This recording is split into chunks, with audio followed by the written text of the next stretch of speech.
जय जिनेंद्र बहनों, धर्मराज जी की कहानी।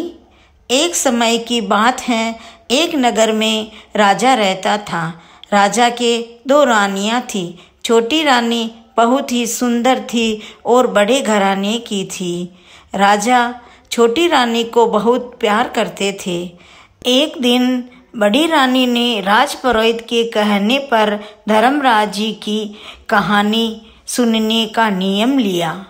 राजमहल में ब्राह्मणी रोज कहानी सुनाने आती थी। एक दिन छोटी रानी ने दासी से कहा कि ब्राह्मणी को कहो कि धर्मराज जी की कहानी रोज पहले मुझे सुनाया करे। ब्राह्मणी ने ऐसा ही किया। छोटी रानी ने ब्राह्मणी को दक्षिणा में 5 स्वर्ण मुद्राएं दी और बड़ी रानी रोज 1 मुट्ठी ज्वार और 1 मुट्ठी बाजरा दिया करती थी। ब्राह्मणी रोज छोटी रानी को धीरे धीरे कहानियाँ सुनाती और बड़ी रानी को फटाफट सुनाकर चली जाती। एक दिन बड़ी रानी ने ब्राह्मणी से कहा, हे देवी, कहानी आराम आराम से सुनाओ और पूरी सुनाओ। धर्मराज जी की कहानी है। ब्राह्मणी क्रोधित हुई और बोलने लगी, क्या मेरे घर में और काम नहीं है क्या? आप तो इतने से दक्षिणा देते हो। छोटी रानी तो 5 स्वर्ण मुद्राएं दक्षिणा में रोज देती हैं। बड़ी रानी ने कहा, मैं तुम्हें उद्यापन में पूरी दक्षिणा दूंगी। जब साल भर पूरा हुआ और दोनों रानियों ने उद्यापन किया। छोटी रानी ने बहुत ही धूमधाम से उद्यापन किया। 2 जोड़े को भोजन जिमाया और बहुत सारे दक्षिणा दिए और ब्राह्मणी को बहुत सारे दक्षिणा देकर विदा किया।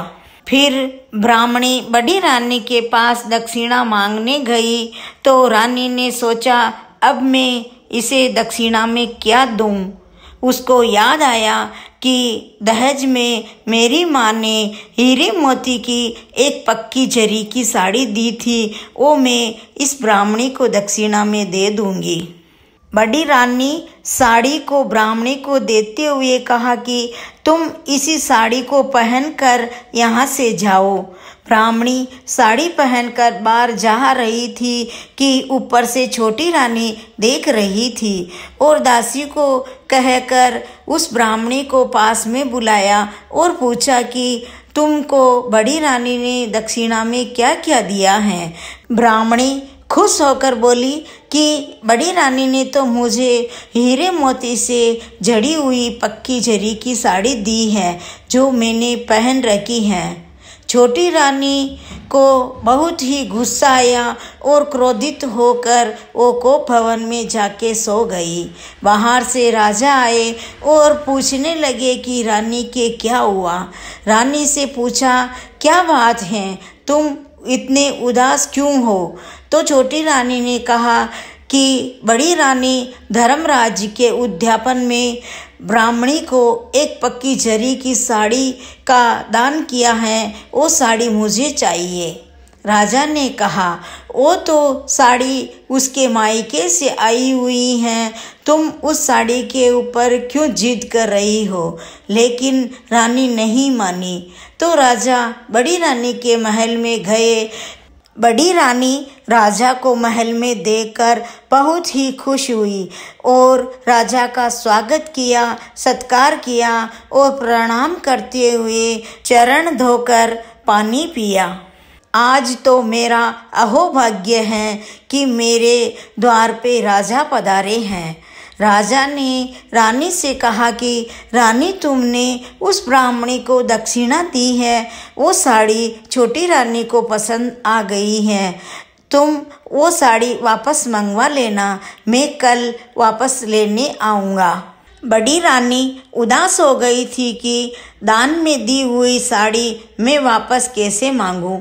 सोचते सोचते रात हो गई और धर्मराज जी का सुमिरन कर रही थी। तब धर्मराज जी सपने में प्रकट हुए और पूछा, क्या हुआ, तुम इतने उदास क्यों हो? तो रानी ने धर्मराज जी को सारी बात बताई। धर्मराज जी ने कहा, पुत्री तुम इतनी उदास मत हो। कल सुबह तुलसी की क्यारी में बहुत सारी साड़ियाँ टिकी हुई मिलेगी। तुम राजा को बोल देना कि तुम्हारे पसंद आए जैसी साड़ी रानी को आप दे दो।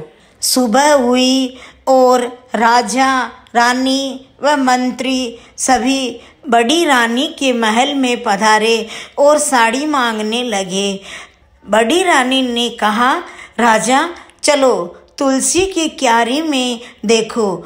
तो तुलसी की क्यारी में बहुत सारी साड़ियाँ हीरे पन्ने और पक्की जरी की टिकी हुई थी। तो राजा देखकर चकित हो गए।